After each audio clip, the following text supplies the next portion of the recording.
안녕하세요. 현재에는 서울 집값이 천정부지로 뛰어서 서울에 아파트 하나 있으면 부자라는 소리를 듣고 있죠. 그렇지만 제가 태어나서 자란 서울의 동네는 별로 잘 사는 동네가 아니었습니다. 아니, 오히려 못 사는 형편이었다는 표현이 정확할 것 같아요. 그 당시도 그렇고 지금도 서울은 큰 도시이고 동네들 간의 빈부격차가 꽤나 크잖아요. 저는 서민들이 많이 사는 동네에서 자랐고 학교를 다녔어요. 주변에 논밭이 많았고 아파트는 찾아볼 수 없이 옛날식 주택이나 빌라들만 즐비했죠. 그리고 그렇게 사는 형편도 고만고만한 친구들이 함께 지냈어요. 그래서 저도 친구들도 사는 집이나 먹고 입는 것들이 비슷하다 보니 누구 하나 부끄러울 것도 없었어요. 우리 집이 못 사는지 느낄 새도 없이 나름대로 즐거운 학창시절을 보냈습니다. 학창시절 공부를 잘했던 저는 서울 신촌에 있는 사립대학에 입학하게 되었어요. 대학 생활을 하다 보며 다양한 계층의 사람들이 모인 곳을 처음으로 경험하게 되었는데요. 제 동기 중에 부모님이 주유소를 한다는 친구가 있었어요. 저는 우와, 주유소면 되게 잘 사는 거 아니야? 라고 속으로 부러워했는데요. 동시에 옆에 있던 다른 동기는 진짜야? 나 주변에 있는 사람 중에 주유소 하는 사람 처음 봤어. 니네 집 형편 조금 어려웠나 보다. 하며 그 친구가 안쓰럽다는 듯이 이야기를 했어요. 그 동기에게 우리 집 부모님이 하는 일이나 살던 동네 이야기를 했으면 얼마나 더 놀랐을까요? 저는 그날 처음 느꼈습니다. 아, 우리 집이 서울에서 못 사는 편이었구나 라는 걸요. 기억을 떠올려 보면 초등학교에 다닐 때 이와 같은 빈부의 차이를 느껴본 적이 있었어요. 그 당시 우리 학교에 갑자기 전학을 온 아이가 있었는데요. 그 친구를 처음 보았을 때 옷이 아주 깨끗하고 남다르다는 느낌을 받았죠. 전 어렸고 우리 학교에 잘 사는 애들이 별로 없었지만 아놀드 파마, 나이키 이런 비싸고 귀한 브랜드를 입고 있었던 것 같아요. 그 친구가 새 학교 생활에 적응하는 데 필요한 이것저것을 알려주고 도움을 주었더니 저와 친해져서 한 번은 자기네 집에 초대한 적이 있었습니다. 그런데 집이 우리 동네가 아니고 방배동 쪽이라 버스를 타고 가야 할 만큼 멀리 있는 거예요. 그 친구는 기사 아저씨가 운전해주는 까만 승용차를 타고 학교에 통학했기에 그날 저는 그 차를 얻어 타고 함께 갔습니다. 그때는 제가 처음으로 승용차를 타본 날이어서 어리둥절하면서도 속으로는 신이 났죠. 집에 들어섰는데 어머님이 파마머리가 아닌 생머리에 텔레비전에 나오는 배우처럼 날씬하고 예쁜 옷을 입고 저를 맞아주셨어요. 그리고 친구 어머님이 식사를 차려주셔서 그때 처음 크림 파스타라는 것을 먹어보았어요. 그 전에 토마토 소스 파스타도 한두 번 먹어보았을 뿐인데 새하얀색의 아이스크림 맛이 나는 파스타라니 신세계였습니다. 그리고 제가 그 친구 집에서 제일 놀란 것은 다름 아닌 최신식 화장실이 무려 2개나 되는 집이 있다는 겁니다. 지금 생각하면 당연한 아파트의 구조지만 저는 당시 충격적일 정도였어요. 그 부유했던 친구는 한 학기도 채 마치지 않고 다시 전학을 갔기 때문에 우리의 친분이 오래 유지되지는 않았습니다. 어쨌든 그 친구가 저에게 세상에 저런 부자가 있구나를 알려준 친구였다면 대학에 와서는 아, 우리 집이 가난한 거였구나 라는 자각을 하게 된 것이 차이였죠. 우리 아버지는 혼자 시장에서 그것도 번듯한 점포를 낸 것도 아니라 시장 들어가는 길가에 트럭을 싣고 다니며 과일 장사를 해서 저와 동생을 키워주셨습니다. 엄마는 그냥 전업주부셨지만 아버지 혼자 버는 돈이 부족해서인지 언제나 식당에 다니시거나 파출부 일을 하며 함께 일을 하셨답니다. 바쁘게 일하시는 우리 부모님은 늘 자식들에게 금건 절약을 강조하셨어요. 그래서일까요? 저나 제 동생 모두 지금까지 참 알뜰살뜰 똑순이같이 산다는 말을 자주 듣습니다. 제가 여러분께 뭐 하나 물어봐도 될까요? 여러분은 네모난 상자에 들어있는 각티슈를 쓰시나요? 저는 그 어디 회사 임원이나 사장쯤 되어야 자기 방에 놓고 각티슈를 쓰는 줄 알고 이날 이때까지 각티슈를 사본 적이 없습니다. 대신 롤휴지를 한 가씩 잘라서 과자 상자에 넣어놓고 식탁 옆에 두고 쓰면 되니까요. 그리고 가구나 가전, 애들 옷과 같이 돈이 많이 들어가는 제품은 새 것을 사본 적이 거의 없을 정도로 중고시장을 애용하고 있어요. 잘 고르면 질 좋은 물건을 싸게 고를 수 있는데 왜 새 것을 사는지 모르겠습니다. 가끔 무료로 그릇이나 책상 등을 가져가라고 하는 분들은 있는데 저야 너무 좋아서 단숨에 달려가서 받아오죠. 지금 제 아이들은 엄마 참 궁상 맞다고 타박하기도 하지만 그렇게 절약하는 제 덕에 우리 집 재산은 안정적으로 좀 모은 것 같습니다. 서울에 자가로 30평형 아파트가 있고 빚도 하나도 없는 데다가 벌써 애들 대학교 학비를 따로 저축보험 만기로 다 마련해 놓았으니 말이에요. 우리 부부 나이가 30대 후반이고 애들이 유치원생인데 이 정도면 저 성공한 거 맞죠? 너무 절약만 한다고 주변 사람들에게도 인색하지 않냐 오해들을 하실 수 있는데요. 천만의 말씀입니다. 경조사는 다른 사람들 수준으로 챙기고 있고요. 게다가 저는 가난한 학생들의 학업이나 생활에 필요한 자금을 지원하는 기부를 10년 넘게 해오고 있습니다. 지금도 초등학교 저학년 공부를 봐주는 공부방을 제1에 나가고 있는데요. 이것은 제가 대학교 때부터 해온 오래된 봉사활동입니다. 그 공부방에는 제가 어렸을 적 살았을 때 집이나 생활 환경도 비슷하고 편부모 혹은 가정에서 보살핌이 부족한 아이들이 많이 보여요. 그래서 가난하게 자란 저는 그 아이들을 보면 참 가슴이 아플 때가 많아요. 그래도 아직 우리나라에서 열악한 환경의 친구들이 성공할 길은 공부뿐이잖아요. 그래서 저는 엄마처럼 아이들에게 공부 열심히 해서 자수성가해야 한다고 항상 잔소리를 하며 강조하고 있죠. 사실 저는 이 봉사활동을 하며 지금의 남편을 만나게 되었답니다. 제가 대학교 3학년 때 봉사활동 단체에서는 곧 있을 어린이날을 앞두고 용인에 있는 체육대학교에 우리 아이들을 위한 행사를 열겠다고 해서 그 학교로 찾아간 적이 있었어요. 그 학교는 체대이다 보니 운동을 전공하는 대학생들이 많이 나왔는데요. 아이들에게 태권도를 알려주는 교육을 하는 시간에 몇 명의 태권도 전공자가 나와서 함께 하고 있었어요. 그 학생들 중 키가 185 정도 되어 보이고 아주 건강한 곰 같은 체격을 가진 남자가 있었는데요.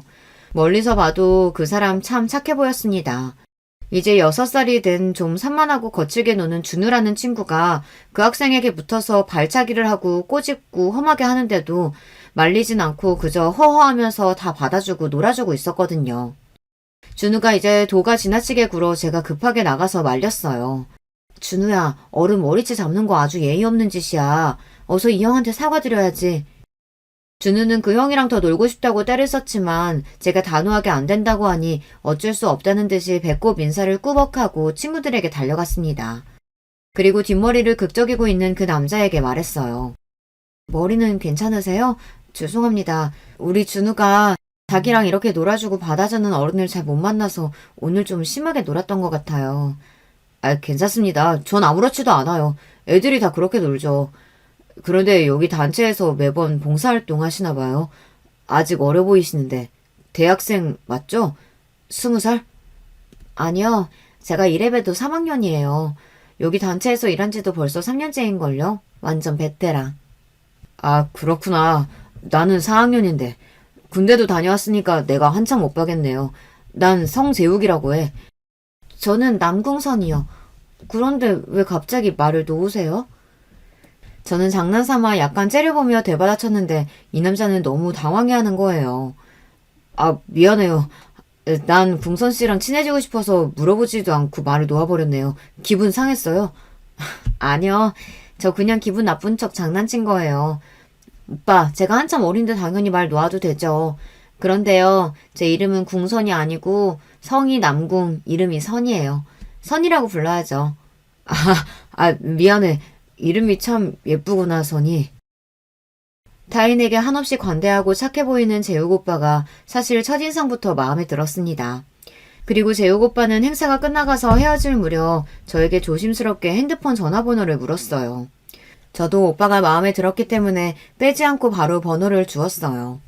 그날 밤부터 우리는 문자를 주고받으며 친해지기 시작했습니다. 그리고 그날로부터 3일 뒤 우리는 첫 데이트를 하기로 했어요. 재욱 오빠는 삼성동에 있는 멀티플렉스 극장 앞에서 저를 기다리고 있었어요. 우리는 함께 영화도 보고 파스타 전문점에 가서 식사를 하며 많은 이야기를 나눴어요. 오빠, 나 어릴 때 진짜 부잣집 친구가 딱 한 명 있었거든요. 그 친구네 집에서 크림 파스타라는 걸 처음 먹어보고 나서 난 지금도 제일 맛있는 음식이 1순위가 크림 파스타잖아요. 맛있기도 하지만 나한테는 행복감과 부유함의 상징이 되어버렸거든요. 와, 우리 어릴 때 크림 파스타면 진짜 귀하긴 했겠다. 그래도 그 친구 덕에 그런 추억도 생긴 거니까 좋은 거네. 선이는 전공이 뭐야? 나는 세무회계학이요. 어릴 때부터 돈 만지는 게 좋더니 지금도 돈을 숫자로 이렇게 저렇게 계산하는 공부가 재밌거든요. 우와, 진짜 신기하다. 나는 그런 쪽이 제일 젬병인데. 너 진짜 똑똑하구나. 그럼 오빠는 왜 태권도 학과를 전공하기로 했어요? 꿈이 뭐예요? 내가 태권도 학원 다니던 초등학생 때 2000년 시드니 올림픽이었을 거야. 김경훈 선수가 80kg로 헤비급에서 금메달을 따는 장면을 텔레비전으로 보는데 진짜 멋졌지. 나도 그날부터 태권도 세계 챔피언이 되고 싶어서 태권도 연습을 한 번도 쉰 적이 없어. 학교 시험 공부는 안 해도 태권도 학원은 매일같이 다녔지. 운 좋게 태권도로 최고 좋은 대학교에 붙기는 했는데 아쉽지만 난 국가대표 선발에서 떨어져서 말이야.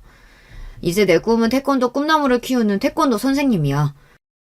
오빠는 정말 태권도 한 길만 우직하게 걸어온 체육인이고 보면 볼수록 순수한 사람이었습니다. 그리고 오빠는 제 작은 키도 아담해서 좋아해 주었고 얼굴에 주근깨도 귀엽다면서 제 모든 것을 예뻐해주고 있는 그대로 사랑해준 남자예요. 가끔 셈이 느리고 다 양보해주며 답답할 정도로 착한 사람이라서 제가 대신 나서서 다른 사람들 앞에서 싸워주기도 해야 했죠. 그래도 우리는 싸움도 잘 안 하고 서로를 위해주면서 사랑을 키워갔습니다. 저는 대학교를 다니며 학점 관리도 잘하고 토익 영어 시험도 만점에 가깝게 따놓았어요. 그리고 회계 관련 자격증도 공부해서 합격한 뒤 어느덧 졸업반을 맞이하게 되었어요. 제가 한참 이력서를 쓰고 면접을 보며 취직 준비를 하고 있을 때 남자친구는 이미 옆 동네 태권도 학원의 사범님으로 일을 하고 있었어요. 그 학원의 관장님은 자기가 대학원에서 학생들을 가르친다는 명분으로 실질적인 학원 운영은 모두 남편의 차지였습니다. 아이들 등하원부터 학원 홍보물을 나눠주고 학원생 어머님과 상담하는 일까지 거의 모두 사범인 남편이 도장 일을 하니 아이들이나 학부모들은 이렇게 이야기했어요.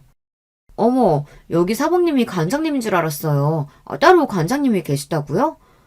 이렇게 물어보는 분들이 있을 정도라니까요. 모든 학원 일은 남자친구가 하고 학원비 상당수는 원장 차지로 남자친구에게는 월급 240만 원밖에 안 주는 원장이 전 미웠어요. 그리고 남자친구는 계산하고 돈을 모으는 일에는 소질이 없었는지 월급을 받으며 한동안은 주변 친구들에게 한턱 낸다고 부모님 용돈 드린다고 이런저런 일로 석 달이 넘도록 저금 하나 안 하고 있는 거예요. 전 남자친구가 답답해서 제가 나서서 도와줄 수밖에 없었습니다.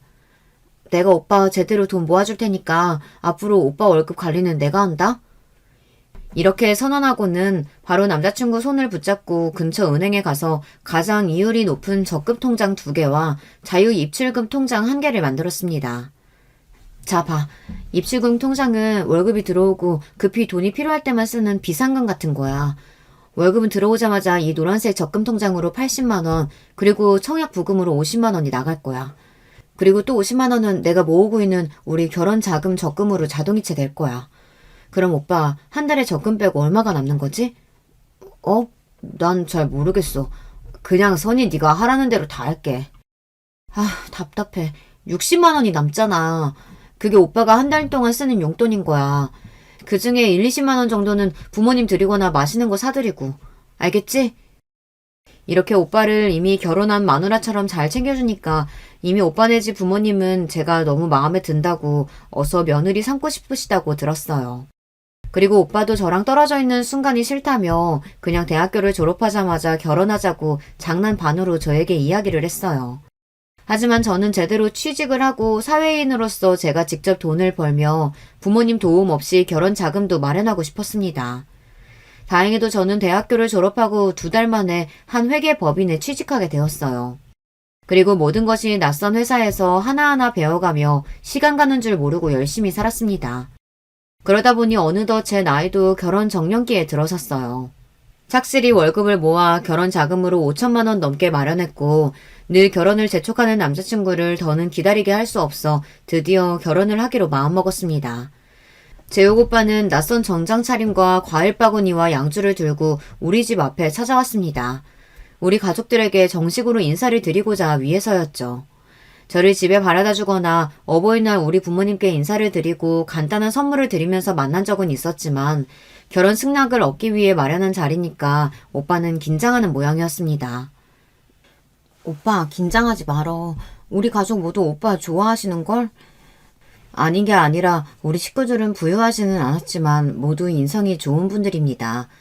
내가 없이 산다고 남의 것을 빼앗는다거나 그렇다고 정도가 아닌 방법으로 돈을 버는 분들이 아니에요.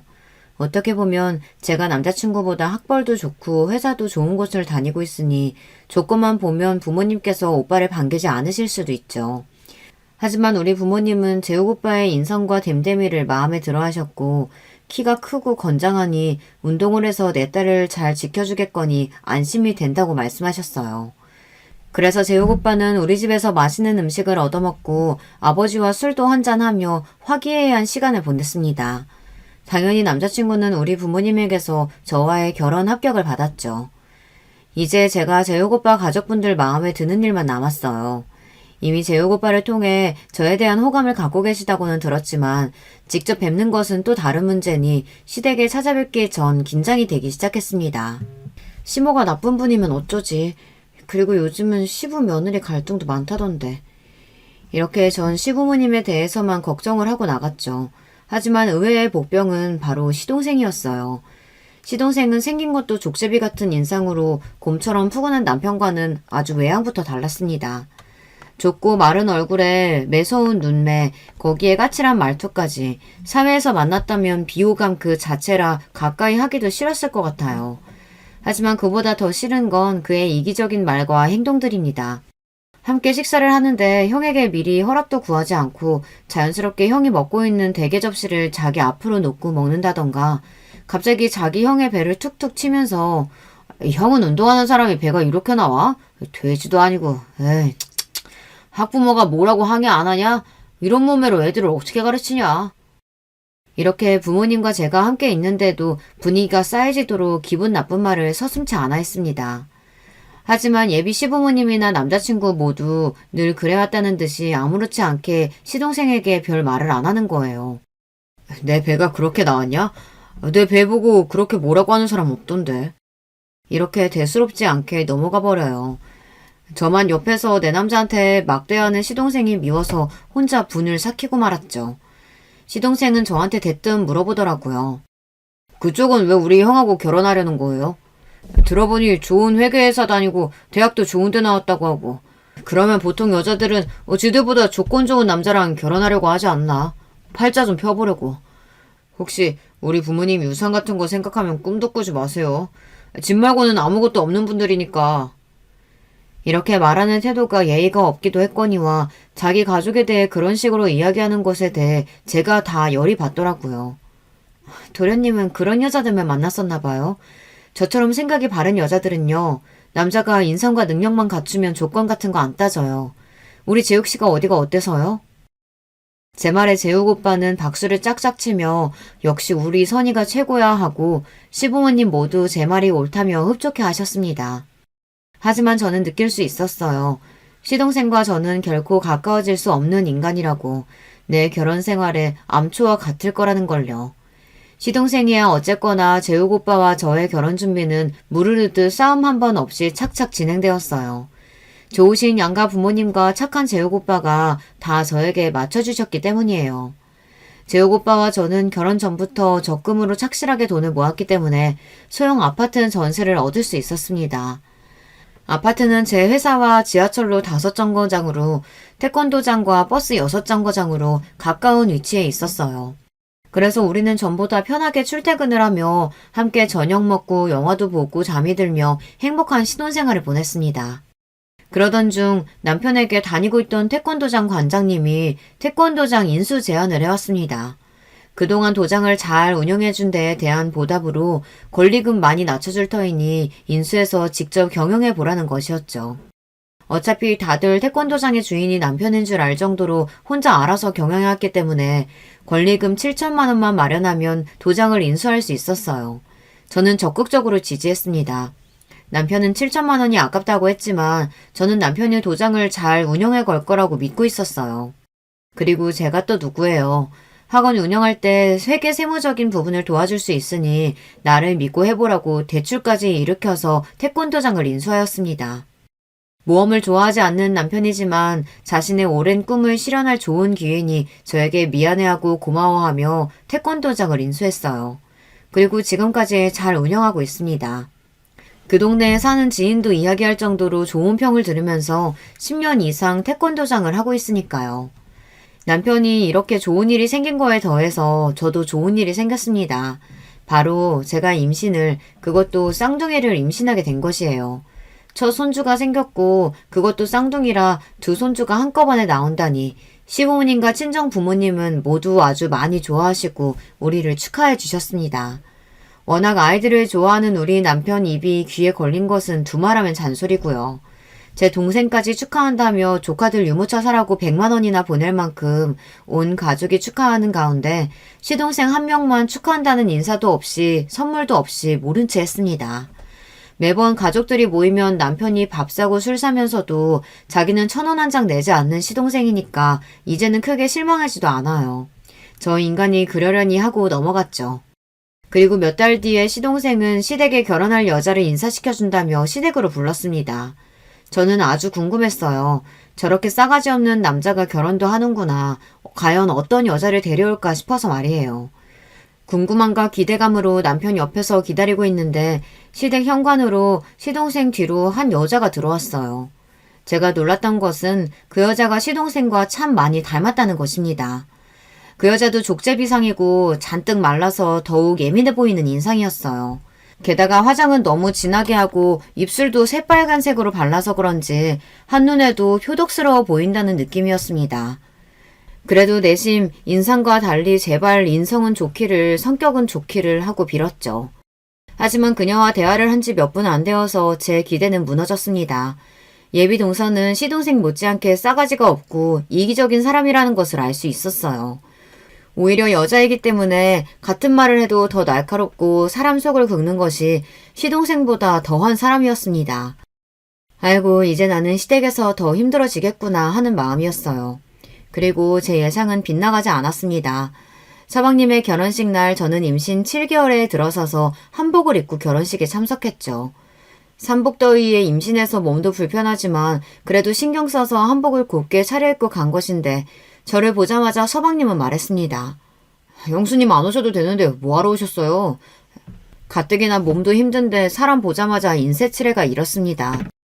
야, 형수님한테 말 좀 곱게 좀 해라. 재신이는 당신이 임신해서 여기까지 오느라 힘들었었겠다고 걱정을 저렇게 말하는 거야. 남편은 이렇게 저를 다독여줬지만 저는 이미 기분이 상해버렸죠. 그래도 오신 시댁 손님들께 인사드리며 며느리로서 할 도리를 하다 신부 대기실에 가보았어요. 동서 결혼 축하해요. 오늘 참 예쁘게 꾸미셨네요. 아, 네. 근데 저 원래 예쁘거든요. 오늘 화장이랑 헤어스타일 마음에 안 들어 죽겠는 걸 겨우 참고 있는데 형님 눈에는 이게 예쁘다고요?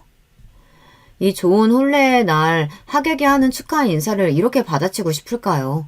쌍으로 싸가지 없는 서방님과 동서, 이 부부는 결혼한 뒤에도 저와 사사건건 부딪혔기 때문에 저는 이들을 가급적 피하고 어쩔 수 없이 봐야 할 때는 도닦는 심정으로 참으며 넘겼습니다. 천성적으로 착한 남편은 그럴 때마다 저에게 가정의 평화를 위해 동서를 못 본 척 참아달라고 말해주었어요. 하지만 여보, 정말 너무하잖아. 어떻게 매번 참아. 나도 사람이라고. 나도 알지. 재신이나 재수씨가 성격이 삐뚤고 말 참 기분 나쁘게 한다는 거. 나 어릴 때부터 재신이 형으로 살았어. 그 녀석이 얼마나 못되게 그러는지 참 많이도 당했지. 저 자식 군대 다녀오기 전까지 나를 형이라고 부르지도 않았어. 야, 너 심지어 씨 기분 나쁠 때는 자식 새끼라고까지 욕을 해댔지. 내가 먹는 음식이나 물건은 다 지 맘대로 가져가고 어쩌다 내가 먼저 지가 좋아하는 고기만참 먹으면 상을 뒤엎을 정도로 난동을 피웠다니까. 우리 엄마가 늘 하는 말씀 있잖아. 먹는 대로 크는 게 애들이 아니라고. 재욱이는 맨날 재신이한테 고기며 좋아하는 반찬 다 뺏겼는데도 저렇게 키 크고 건장하고 그렇게 남의 거 뺏어 먹던 놈은 키가 170 언저리라고. 재신이는 엄마 얘기 들으면 질색하면서 엄마가 이런 유전자로 낳아준 거라면 엄마 탓을 하고 말았지만. 아니, 어떻게 그런 개망나니가 있을 수가 있어?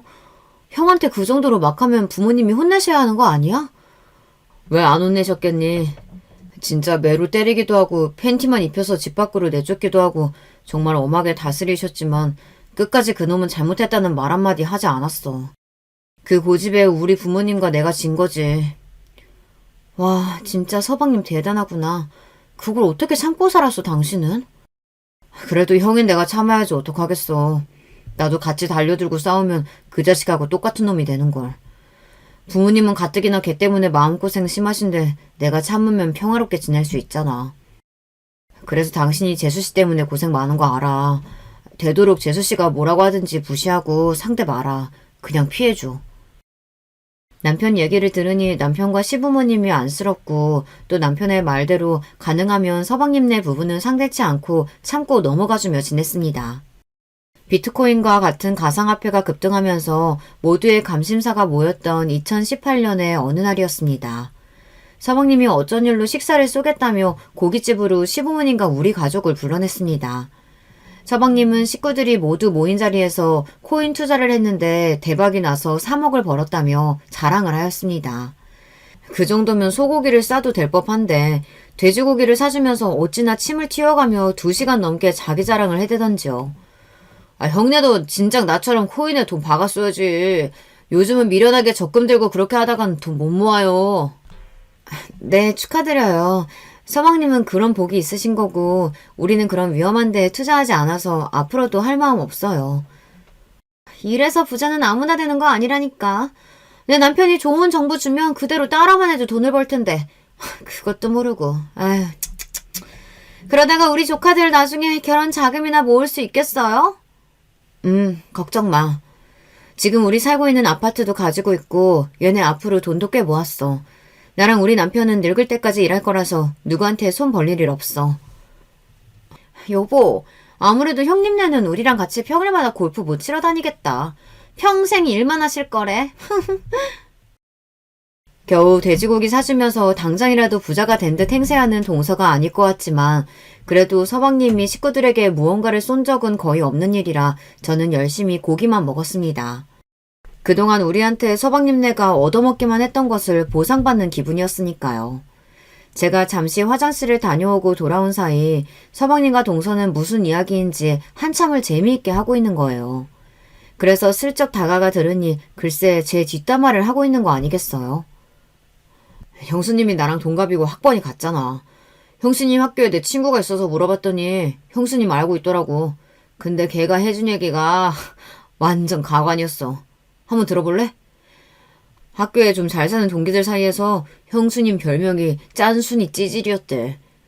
얘 선이는 맨날 옷도 똑같은 거고 그것도 어디서 샀는지 알 수 없는 시장표 뭐 그런 것만 입고 다니는 것 같더라. 맞아. 지난번에 점심 먹으러 같이 나가자고 하니까 자기는 학식만 먹는다면서 뭐하러 2배 넘게 비싼 한 끼를 나가서 먹느냐고 묻는 거야. 아휴. 내가 아웃백 스테이크 얘기했더니 처음 들었단다. 뭐 저런 애가 다 있냐? 어디 시골에서 살다 온 거 아니야? 아냐, 쟤 서울 토박이래. 그런데 뭐 서울도 서울 나름이지. 어디 깡실과 같은 서울 동네에 있는가 봐. 이렇게 동기들끼리 형수님 뒤에서 돈도 안 쓰고 찌질하게 산다고 씹었다던데. 형수님은 그것도 모르고 대학교 다니면서 학점 우수하고 교수님 사랑받았다고 자랑스럽게 여기지. 하여튼 불쌍하다니까. 임마, 난 그 동기들보다 형수님이 훨씬 바르게 잘 지냈던 것 같구만. 뭘 그래. 그런 쓸데없는 돈 아껴서 너희 형수 후원하는 어려운 학생들 학용품이나 간식도 사주는 거야. 너도 그런 날라리 같은 애들 말고 형수님 같은 사람 만나야 돼. 뭐래 찌질하게. 난 그렇게는 안 살아. 사람이 태어나서 뽀대 있게 살다가 죽어야지 구질구질하게는 절대 못 살아. 난 앞으로 회사는 취미로 다니고 코인 투자로 부자가 돼서 화끈한 인생 즐길 거라고. 형 말 틀린 거 없다. 너희 형수 같은 사람만 있으면 얼마나 좋겠냐. 나는 너희 형수가 파수로 매주를 쓴다고 해도 다 믿어줄 거야. 재신이 너도 허황된 꿈 꾸지 말고 정신 차리고 회사만 열심히 다녀. 아, 짜증나게 아빠까지 왜 그래요? 그러게 우리 남편한테 왜 그러세요? 우리 코인 투자 대박나서 덕분에 지금 맛있는 저녁도 얻어 드시고 있으시면서 참나. 저 없는 사이 잊지도 않은 제 대학 시절 이야기를 꺼내 뒷담화까지 하다니 정말 저렇게 치졸할 수가 있나 모르겠어요. 당장 그 앞에 서서 잊지도 않은 말 꾸며내지 마세요. 서방님 같은 분보다 난 훨씬 잘 대학생을 했으니 당당하다고요. 하고 쏘아붙이고 싶었어요. 하지만 괜히 민망한 상황 만들고 싶지도 않고 진짜 서방님과 동서 같은 사람들과 싸워봐야 시부모님 속만 썩지 않겠어요. 남편이 왜 그동안 참았는지 이해가 가요. 치졸한 인간들 같으니 뒤에서 남의 험담이나 하고 아주 상종 못할 인간들이에요. 한번 투자 성공을 맛본 뒤로 평범하게 회사를 다니던 서방님과 동서는 계속해서 가상화폐 등 고위험 투자에 열을 올리고 있었습니다. 그 벌었다는 3억이 그대로 남아있는지 아니면 다른 투자로 다 날려버렸는진 모르겠지만 저는 별로 궁금해하지 않았습니다. 그리고 몇 달 뒤에 동서가 보낸 온라인 초대장을 카톡으로 받았습니다. 동서네 둘째 아들이 곧 돌을 맞이하는데 조카의 돌잔치를 연다는 것이었어요. 요즘 시대에 누가 돌잔치를 둘째까지 챙겨서 크게 한답니까? 저는 우리 쌍둥이들 돌잔치도 가까운 가족만 모시고 한식당에서 조촐하게 치렀거든요. 그런데 동서는 둘째 아들의 돌잔치를 하니 꼭 참석해달라면서 그 이후에도 저한테 전화 한 번, 남편한테 한 번, 심지어는 시무를 시켜서까지 몇 번이나 돌잔치에 오라고 하니 더 얄미워 보였어요. 처음에는 돌잔치에 가야 하니 금반지 한 돈을 사야 하나 하고 시세를 알아봤더니 글쎄 30만 원이 훌쩍 넘어버리더라고요. 만약에 제가 좋아하는 동생이거나 가족이라면 아무리 비싸도 한돈 금반지를 사서 주었겠죠. 이런 경조사까지 인색하게 굴면 인복 떨어지는 일이니까요. 하지만 평소 제 마음에 안 들게 굴었던 동서와 서방님이었습니다. 심지어 우리 아이들 돌잔치 때는 돌반지는커녕 내복 하나 덜렁 사온 그들에게 인사치레할 마음은 생기지 않았습니다. 그래서 그저 형식적으로 10만 원 현금을 봉투에 넣어 준비했어요. 돌잔치는 자신들 분수에 맞지 않고 화려해 보이는 비싸 보이는 파티 전문점에서 하고 있었어요. 게다가 무슨 사회자를 거액으로 모셔왔다지 않나 청담동까지 가서 머리를 매만지고 화장까지 받고 왔다며 동서는 저를 만나자마자 어찌나 돈 자랑부터 해대던지요. 진짜 돈이 많은 부자 같으면 이렇게 고가워 보이지도 않아요. 꼭 별로 없는 것들이 어디 눈만 높이 달려서 소비하는 것만 배워 저렇게 돈 낭비를 한다니까요. 동서, 둘째 조카 돌 축하해. 축하 선물로 돈반지 대신 현금 넣었어. 동서는 제가 내미는 봉투를 아니 꼽자는 듯이 쓱 쳐다보고는 그 사람 많은 데에서 바로 봉투를 열어 얼마가 들었는지 확인하는 겁니다. 내가 거지도 아니고 10만 원? 이게 돈이에요? 이런 푼돈을 선물이랍시고 우리 둘째한테 준다니 어이가 없네. 라고 막말을 하며 동서는 내 앞에서 선물 봉투를 찢었습니다. 거지라뇨. 이건 너무한 처사 아닙니까? 아무리 그래도 그렇지 제가 손님 형님인데 선물을 준 사람 눈앞에서 그걸 바로 찢어버리다니 정말 무례하기 짝이 없었습니다. 아무리 제 선물이 마음에 안 든다고 해도 이건 도저히 이해할 수 없는 일이었어요. 저를 무시하는 동서를 더 이상 그냥 둘 수 없었습니다. 동서에게 더 쓴맛을 보여주겠다고 다짐하고 돌잔치 자리에서 바로 나와버렸어요. 갑자기 제가 나와버리니까 남편은 당황해서 저를 따라 나왔습니다. 여보, 갑자기 돌잔치에서 왜 나왔어? 무슨 일 있었어? 여보, 글쎄 말야. 동서가 나보고 애기 돌 축하금이 적다고 거지라고 하더라. 그리고 내 눈앞에서 돈 봉투까지 찢어버린 거 있지. 제 이야기에 남편은 놀랐어요. 오죽하면 그 착한 남자가 그렇게 화를 냈겠습니까? 재수씨가 우리한테 거지라고 했다는 게 사실이야? 봉투까지 찢어버리다니 뭐 그런 여자가 다 있어? 여보, 나 지난 세월 동안 걔한테 무시당하고 언어폭력 당한 거 세워보면 말도 못해. 이제는 못 참아. 걔한테 복수하고 싶어. 어떡하면 좋지? 그리고 남편은 이제 더 이상 가정의 평화를 위해 저보고 참으라던가 재수씨 무시해버리라던가 그런 이야기는 하지 않았습니다. 대신에 남편은 저에게 또 다른 이야기를 해주었어요. 사실 있잖아.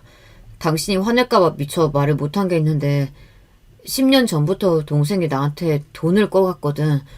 한 번은 30만 원, 한 번은 50만 원, 그리고 많게는 120만 원일 때까지 여러 번 이렇게 돈을 꺼가서 갚은 적이 없어. 내가 수첩에 적어놨는데 다 합치면 원금만도 1,500만 원은 되더라고. 우리 신혼집 구할 때 돈 없으니까 그때도 돈을 갚으라고 했는데 되려 형이 쪼잔하게 동생한테 그 돈을 다시 달라고 하냐고. 먹고 죽을 애도 없으니까 모른다고. 이렇게 미안해하지도 않고 입 씻어버리더라고. 그래놓고 그 이후에도 동생이 한 번씩 돈 빌려달라고 하는데 나 이거 진짜 호구된 거 맞지? 돌잔치 전에도 나한테 전화를 했어. 형, 나 우리 둘째 돌잔치 하려는데 계약금이랑 뭐 당장 돈이 없으니까 200만 원만 좀 보내줘봐. 재신아, 이제 나 더 이상 너한테 돈 못 빌려줘. 갚지도 않으면서 내가 무슨 ATM기냐? 돌잔치 하는데 너무 비싼 곳에서 하는 거 아니야? 형편 맞춰서 그냥 식당에서 해도 200까지는 안 가겠다. 무슨 소리야. 지금 내가 갑자기 돈이 없을 뿐이지 내 가오가 있는데 우리 애기 돌잔치를 형처럼 그저 그런 식당에서 할 놈으로 보여? 이러면서 도리어 자기가 화를 내고 전화를 끊어버리는데 남편도 이제 슬슬 열이 받기 시작하더래요. 남편도 더 이상 그런 서방님을 넘어가주지 못하겠다고 응징하고 싶어 했습니다. 그래서 남편은 저와 한편이 되어 서방님네 부부에게 본때를 보여주기로 했어요. 저에게는 봉사활동을 같이 다니며 친해진 50대 후반의 언니가 있습니다. 나이 차이는 좀 나지만 언니 동생처럼 친하게 지내고 있어요. 그 언니와 봉사활동에서 만나 지난주 있었던 동서의 일화를 이야기했더니 저보다 더 화를 내주며 제 심정을 공감해 주었어요. 언니, 그런데 남편이랑 나랑 아무리 생각해내려고 해도 동서한테 복수할 방법이 떠오르지 않는 거예요. 그 언니는 주식과 부동산 투자 등으로 부자가 된 사람이라 함께 얘기하다 보면 제가 모르는 세상 일에 대해 많이 알 수 있는 분이었어요. 그래서 저보다 경험 많은 언니에게 이런 경우 이들을 혼내줄 방법이 없겠느냐고 물어봤습니다. 그렇게 언니와 헤어진 며칠 뒤에 언니는 저에게 방법이 생각났으니 만나자고 했어요. 니네 동선에 말이야. 코인이나 위험한 투자 한 적이 있다고 했지? 내가 좀 생각을 해봤는데 그 사람들 혼내줄 기가 막힌 아이디어가 떠오르지 뭐니? 정말 그런 게 있어요? 뭔데요? 사실 내가 주식하고 파생 상품들을 다루다 보니 사기꾼들도 참 많이 만나봤다. 나도 한번 대인 적도 있고 사기당해서 큰돈 날릴 뻔한 위기도 있었어. 그런데 니네 동선에는 그런 사기꾼들한테 당하기 딱일 것 같다는 생각이 드네. 언니의 말이 맞았습니다. 그들은 늘 일확천금을 노리면서 언제든 회사를 그만두고 싶어 했으니까요. 내가 당할 뻔한 투자 사기꾼들을 너네 동선애한테 연결해 줄 테니까 그 부부의 연락처랑 주소 그리고 나이 정도 여기에 적어봐. 언니가 서방님과 동서에 대한 정보를 얻어간 뒤 아마 한 달쯤 시간이 흘렀을까요. 어느 토요일 저녁에 서방님과 동서는 우리에게 찾아왔습니다. 형, 돈 좀 모아놓은 거 있지 않아? 내가 이번에 기가 막힌 투자처를 알게 됐는데 형도 거기에 다 투자해. 무슨 투자처인데? 확실한 거 맞아? 내가 코인으로 3억이나 번 사람인데 그걸 모르겠어? 돈 많은 사장 형님 사귀게 됐는데 이 형님 진짜 마음에 들어. 아주 그릇도 크고 화통하고 돈도 잘 쓴다니까. 내가 이 형님 비위 맞추느라 고생 좀 했지. 아니나 다를까 진짜 강남 부유층들끼리만 비밀스럽게 하는 투자 종목을 나를 끼워준 거 있지? 나 지난번 벌었던 돈 그리고 지금 살고 있는 집 담보로 대출까지 받아서 10억은 들어갈 거야. 못 먹어도 2배 장사. 난 이제 곧 20억 넘게 손에 줄 거라고. 20억만 생겨봐라. 당장 회사 때려치고 놀고 먹고 살 거야. 너무 좋은 정보라서 우리 친정 부모님한테 얘기해서 돈 땡겨서 들어갈 거예요. 지난번 우리 둘째 돌잔치 때 형님이 내민 돈 보니까 형님네 사정이 궁핍한 것 같더라고요. 그래서 우리가 특별히 이 정보 공유해주려고 온 거라고요. 이렇게 동서와 서방님은 한참 동안 자기들이 들어갈 투자가 곧 성공해서 이미 돈을 벌었다는 듯이 뻐기고 우리가 불쌍해서 이 좋은 정보를 알려주는 거라며 거들먹거렸습니다. 남편은 애초에 그런 정보에 휘둘리는 사람이 아니었어요. 저는 속으로 그들의 말이 진짜인가 아닌가 조금 혼란스러웠어요. 서방님의 부부가 가고 나서 저는 친한 언니에게 전화를 걸었습니다. 언니, 혹시 우리 서방님네한테... 제가 말을 하자마자 언니는 파한대소를 했습니다. 그 부부가 너한테 얘기하디? 미국 주식 파생 상품에 투자하라고? 맞아요. 언니가 그걸 어떻게... 아유, 똑똑한 척은 다 하더니 너무 예상대로 행동해서 바로 걸려드는구나. 그 사람들. 내가 지난번에 얘기한 그대로야. 돈 많아 보이는 사기꾼이 아마 그 사람한테 작업 들어갔을 거야. 그런 대박 상품 같은 건 없어. 투자했다가는 아마도 몽땅 쪽박 찰 거야. 그러니까 그 투자 너네는 절대로 하지 마라. 저는 그 소식을 남편에게 전해주었습니다. 진짜요? 아무리 그래도 내 동생인데 너무 큰일이 벌어지는 거 아닐까? 저도 가진 돈뿐 아니라 대출까지 받아서 투자했다고 하니 덜컥 걱정이 되어 동서를 말렸습니다. 동서가 지난번에 얘기해준 그 투자 상품 있지? 아무래도 그거 사기 같은데 당장 집어넣은 투자금 회수해. 참나, 뭐라는 거예요? 우리가 겨우 생각해서 정보 줬더니 그게 사기라고 초부터 치네? 적금이나 아파트만 사본 형님이 주식이나 투자를 알기나 해요? 아, 됐어요. 우리만 떼돈 벌 거니까 옆에서 잠자코 보고 나중에 후회하지나 마요. 사기라니. 괜히 재수없게 왜 그러세요? 동서는 제 말을 들을 생각이 전혀 없었고 도리어 저를 비웃고 무시하기까지 했습니다. 동서의 말을 듣고 나니 그래 어디 누가 후회하게 됐는지 두고 보자 하는 앙심까지 생겨버렸어요. 그래서 그 뒤로는 그들을 말리지 않았습니다. 남편도 서방님에게 지금 하려는 투자가 위험하다고 알려주었지만 역시 말을 듣지 않았다고 해요. 욕심과 자만으로 이성을 잃은 그들은 그 뒤로 어떻게 되었을까요? 금방이라도 부자가 될 것처럼 꿈에 부풀었던 서방님과 동서는 우리에게 보름 만에 찾아와서 우는 소리를 했습니다. 큰일 났어. 큰일 났어. 그 김 사장이 사실은 사기꾼 새끼였어. 그 자식이 보여준 외제차랑 회사 모조리 집까지 사기였고 우리가 준 투자금 들고 잠적해버렸어. 이를 어떡하면 좋아?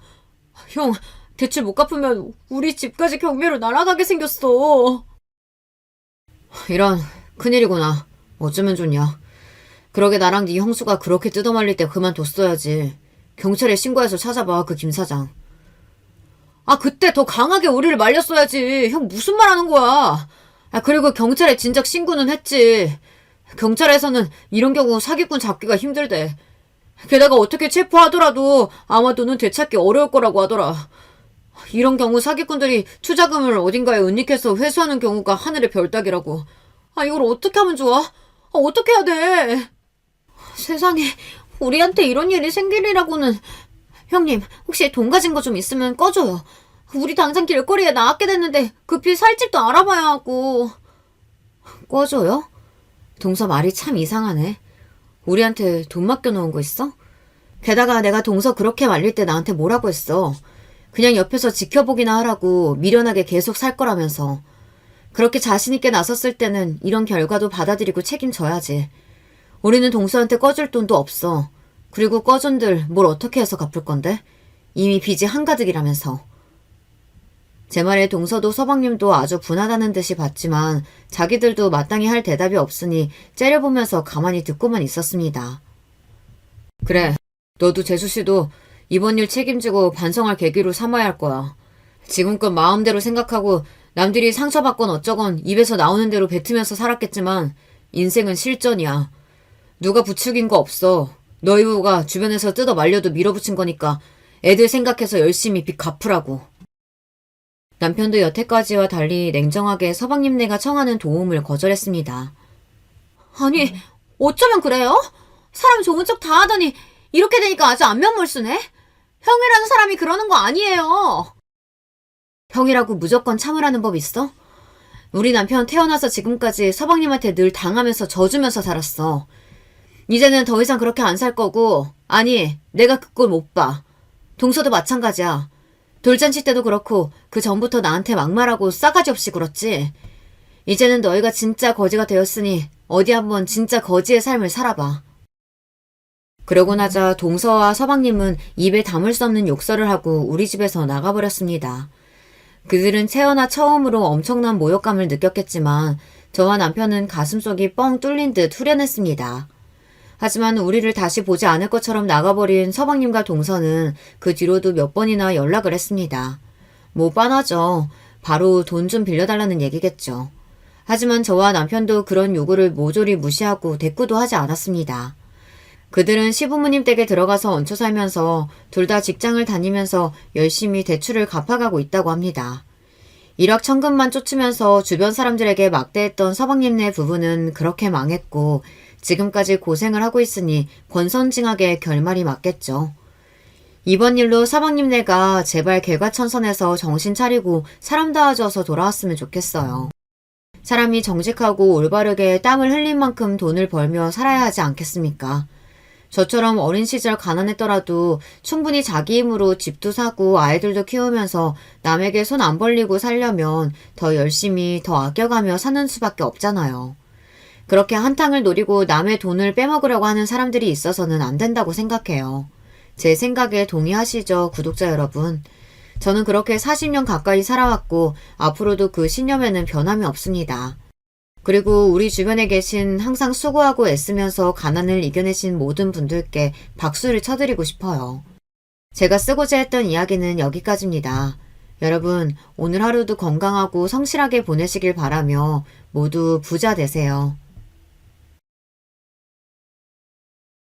안녕하세요.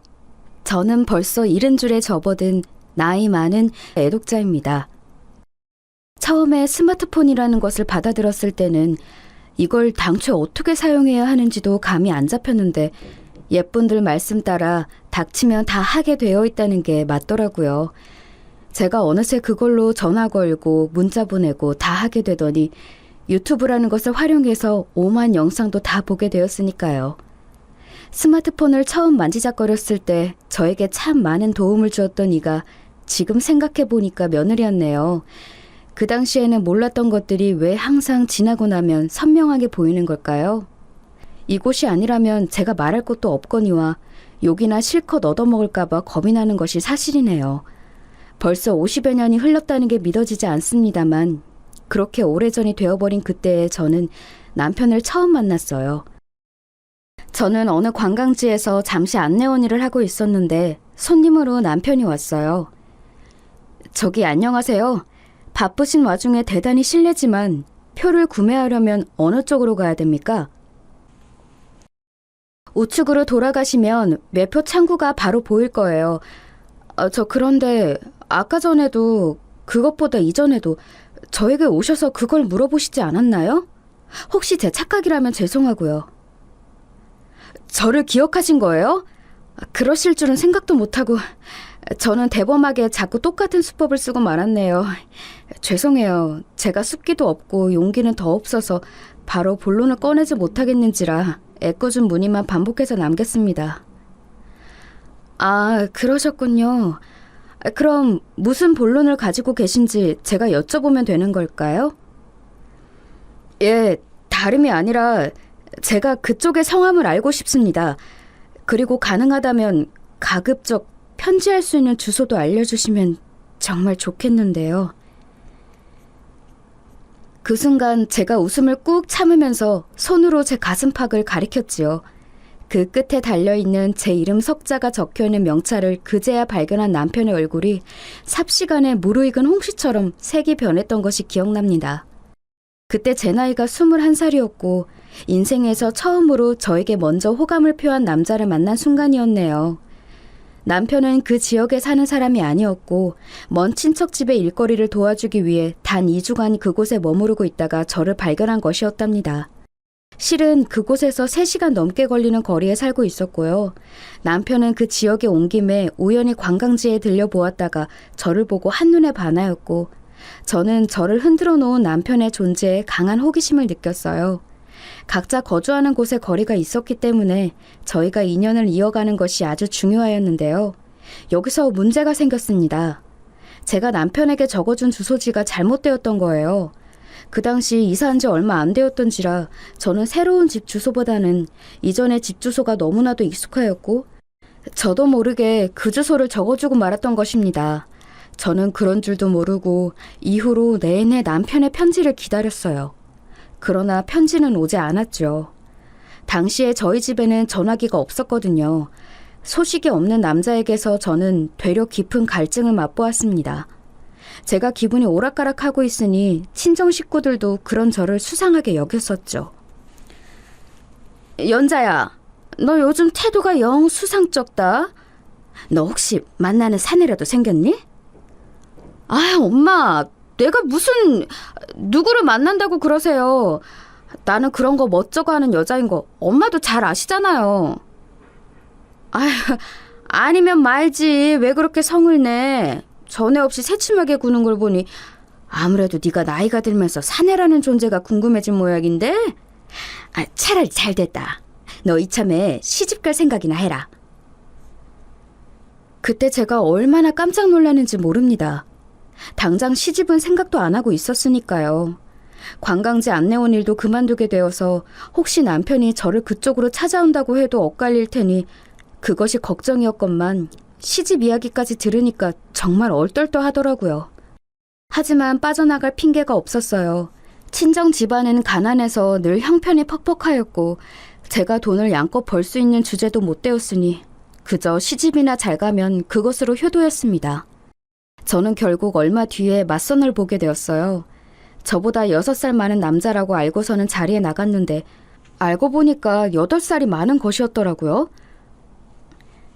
그럼 호섭 씨는 현재 29이신 거네요? 저는 27 나이이실 거라고 생각을 해서 그런지 조금 당황스럽긴 해요. 연자 씨, 남자 나이 29이든 7이든 그게 뭐가 중요하고 상관이 있겠어요. 여자 나이가 중요하죠. 안 그래요? 그 맞선 상대의 누런 뻐드렁니가 저는 이날 이때까지 어째서 안 잊혀질까요? 사람의 기억력이란 이상한 지점에서 능력을 발휘하는 것 같네요. 목소리 크고 행색도 별로였던 그 맞선 상대를 제 친정 부모님께서는 단지 호탕하고 사내답다, 처자식 잘 책임지게 생겼다는 이유로 마음에 들어 하셨습니다. 옆 동네 살았던 순이인지 꽃분인지 하였던 어떤 언니는 얼굴 한 번 보지 못한 상대와 결혼해서 강원도 산골로 갔다고 하던데 그보다는 제가 나은 경우라 생각하면서 수긍을 하려고 했어요.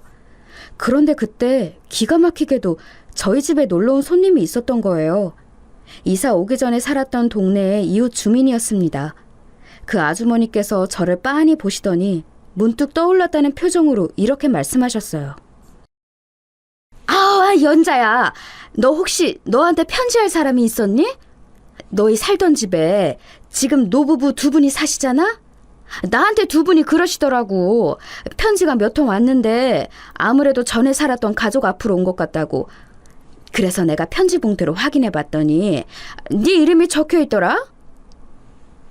고개를 갸웃하던 저는 다음 순간 벼락 같은 깨달음으로 몸서리를 치고 말았어요. 짐작조차 못하고 있었다가 그제서야 알았던 거예요. 제가 남편에게 주소를 잘못 알려주었다는 사실을 말입니다. 울면서 옛집으로 달려가 남편이 저에게 보낸 편지들을 찾았어요.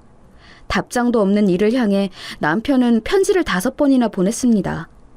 저는 그걸 보자마자 당장에 보낸 이의 주소로 답장을 보냈어요. 다시 남편의 답장을 기다리는 동안은 정말로 피가 말랐습니다. 집에서는 결혼 이야기가 나오고 있었으니까요. 그러던 때에 드디어 답장이 왔는데요. 이제 옳게 된 주소로 답장을 가지고 온 편지 배달부의 얼굴을 때마침 제가 마주친 순간 울컥하고 말았습니다. 남편이었거든요. 자기가 쓴 편지를 직접 들고 왔던 거예요. 도저히 불안해서 그냥 붙일 수가 있어야 말이죠. 그런데 이번에는 주소가 맞긴 했나 봐요. 이렇게 계시는 걸 보니까 확실하네요. 정말로 죄송했어요. 제가 정신이 쏙 빠져서 그때는 주소를 잘못 알려드렸어요. 그런 줄도 모르고 제가 바보같이 편지가 언제 오려나 늘 기다렸습니다. 허름한 대문가에서 제가 남편과 그러고 있는 모습을 식구들이 봐버렸어요. 그렇게 된 바람에 저에게는 달갑게도 맞선 상대와의 혼담은 파토가 나버렸습니다. 제가 혼담이 오가고 있었다는 사실을 자연스레 알게 된 남편은 제 손을 붙잡으며 결혼을 전제로 한 진지한 만남을 요청하였어요. 저는 이미 준비가 되어 있었기에 그것을 수락했고요. 친정 식구들은 돈 나가는 일만 아니라면 어디든지 시집을 가버리라는 정없는 말로 저를 떠나보냈습니다. 제 시댁이 어떤 곳인지 알지도 못한 채로 말이에요. 시부모님께서는 저를 탐탁지 않아 하셨어요. 어디서 굴러먹다 기어들어온 개뼈다귀 같은 것이 내 아들을 꼬여내서 그 옆자리를 꿰차하겠다고? 가당치도 않는구나. 아이고, 아두야. 엄마, 너무 말씀을 그렇게 하지 마세요. 제가 먼저 좋아해서 들이댄 거예요. 그리고 저희 2사람 이미 깊은 사이입니다. 무조건 결혼 허락해 주셔야 돼요. 남편이 단호하게 우겨대니까 시부모님도 반쯤은 얼떨결에 휩쓸려 가다시피 결혼을 진행시켜 주시고 말았어요. 그렇게 저는 정말로 약간은 얼떨결에 결혼까지 하게 되었습니다. 결혼은 제가 그리던 것과 상당히 달랐지만 현실에 순응하는 수밖에는 없었네요. 시댁이 제 친정보다 형편이 많이 나은 편이었어요. 그런 집안에 저는 딱히 미천이 없어서 사실상 맨몸으로 시집을 간 셈이었죠. 너무나도 힘들고 괴로웠던 나날이 결혼생활 초장부터 펼쳐졌습니다. 적응하는 것에 한참을 헤맸고 분위기를 살피는 것만으로도 저에게는 중압감이 느껴지는 일이었던 듯 싶어요. 저는 오로지 남편 하나만을 바라보고 참았습니다. 그 당시에 제가 어떤 식으로 생각을 했었는가 하면 운명이 있다면 나와 남편을 말하는 것이다. 이렇게 여겼어요. 제가 아예 아무런 연애 경험도 없었고 이성에 관련해 아무것도 몰랐기에 이보다 더한 사랑은 없을 거라고 생각했었네요. 그러나 불행한 생활을 향해 저는 제 의사와는 상관없이 끝없이 기어들어가고 있었으니 그 시작점을 정확히 찍었던 것이 아무래도 출산 이후였다고 생각을 합니다.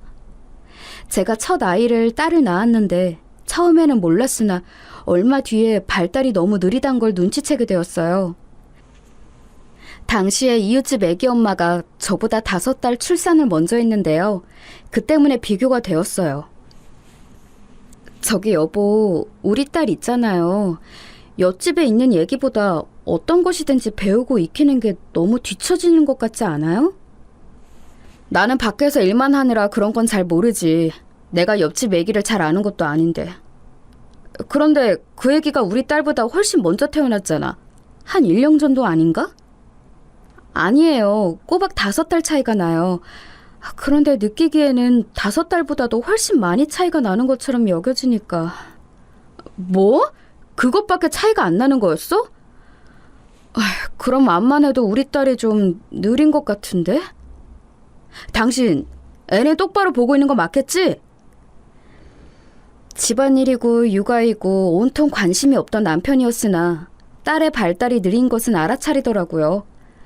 저는 엄마인 제 잘못일까 싶어서 늘 마음 졸이며 노심초사했습니다. 만약에 지금 시대였다면 빠르게 대처를 했을 것 같은데 그랬다면 제 딸에게 문제가 있다는 사실을 구체적으로 밝혀냈을 것이고 치료를 받든지 했을 거예요. 그러나 그때는 쉬쉬하기 바빴던 듯 싶어요. 가뜩이나 볼품없어서 눈엣 가시 같은 며느리였는데 어딘가 부족한 딸 자식마저 낳아버렸으니 저는 그 이후로 시어머니에게 걸핏하면 잔소리와 꾸중을 듣고 살았습니다. 추운 겨울 엄동설 안에 맨손으로 빨래를 하는 일은 다반사였네요. 춥다는 핑계로 빨래 대충 하고서 가지고 들어오면 내가 확인 다 하고 네 엉덩이를 냇가에다가 걷어 차버릴 줄 알아라. 그러니까 꾀부리지 말고 열심히 해. 네, 어머님. 뗏물 잘 빠지도록 전부 다 빨아올게요. 말로만 그러지 말고 손이 얼어서 안 움직일 때까지 깨끗하게 빨아. 내 아들은 밤낮 없이 밖에서 돈 버느라 온갖 고생 다 하는데 못난 며느리가 탱자탱자 노는 꼬라지를 내가 절대 볼 수 없지. 못 보고 말고.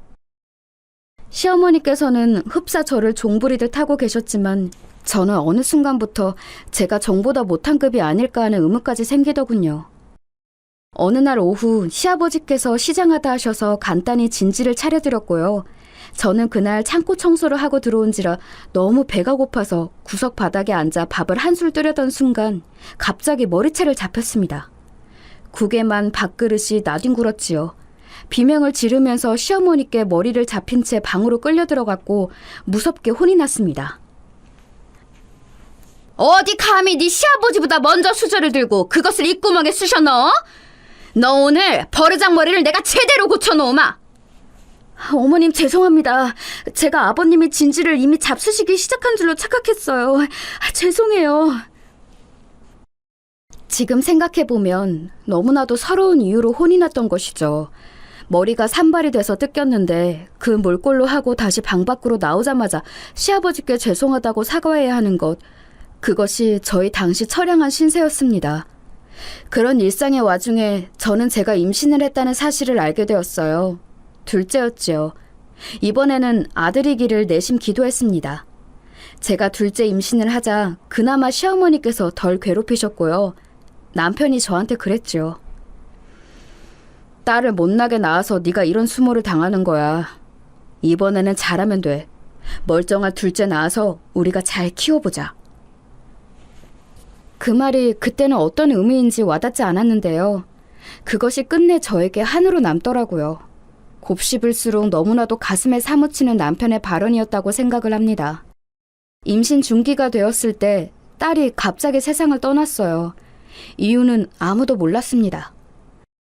갑자기 어느 날 이른 오전에 딸이 자다 말고 발작을 일으켜서 급하게 큰 병원에 데려갔는데 이틀 만에 세상을 떠난 거예요.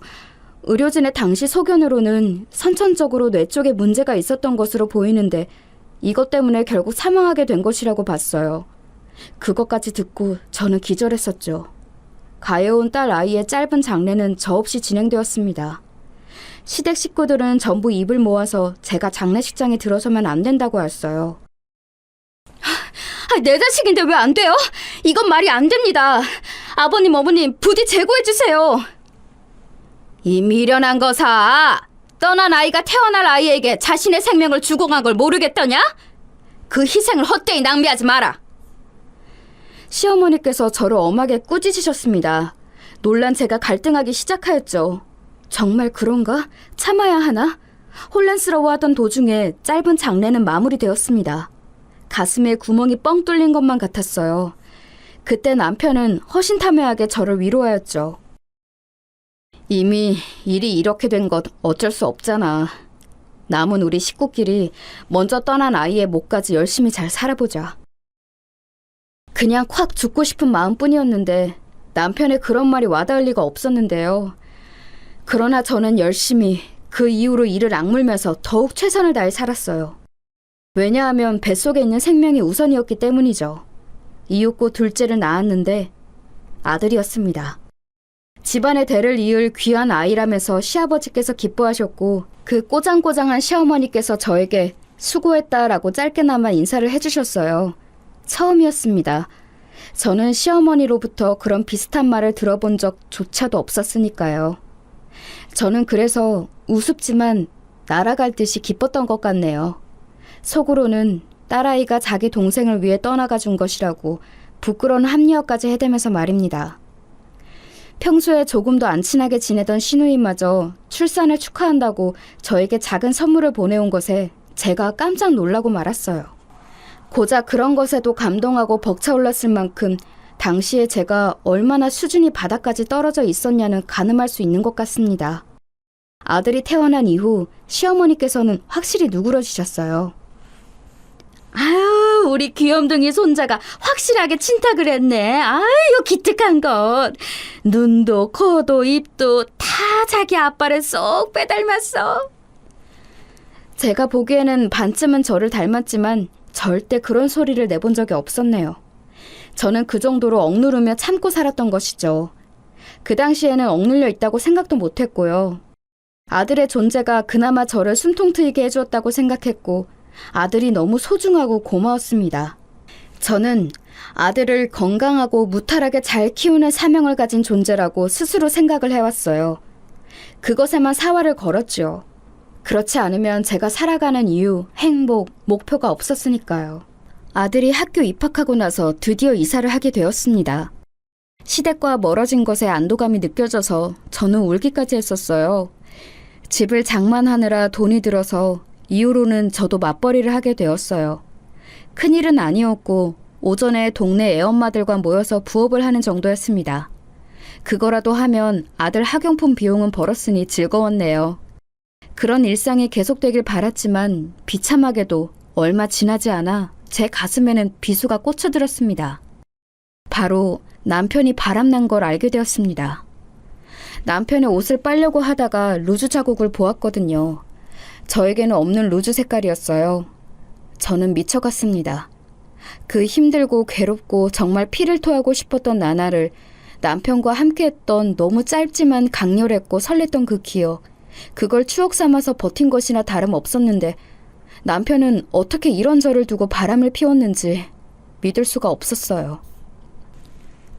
나를 위해 편지를 써주던 그때의 그 사람은 어디로 갔어요? 그 순수한 애정은 어디로 갔냐고! 이제 보니까 당신, 그때의 열정이 얼굴에서 지금은 보이지 않네. 사람이 어떻게 매사에 똑같을 수가 있어? 다른 집 남자들도 다 이러고 살아. 다 비슷하게 사는 거야. 너만 유난 떨면서 난리치는 거지. 이런 거 눈 감아줄 수는 없었어? 남편은 오히려 저를 헌란하였습니다. 아무도 제 편이 없었어요. 친정 식구들도 당연하다면 당연하게 시댁 식구들 역시 제 편에 서서 남편을 욕해주는 사람이 없었네요.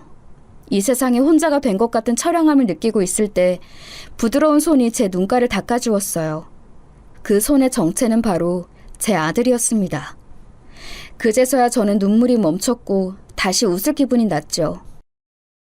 우리 귀염둥이 아들은 엄마가 좋아, 아빠가 좋아? 이건 아빠한테 진짜 비밀인데 나는 엄마가 더 좋아. 아빠한테는 절대로 말하면 안 돼. 알았지?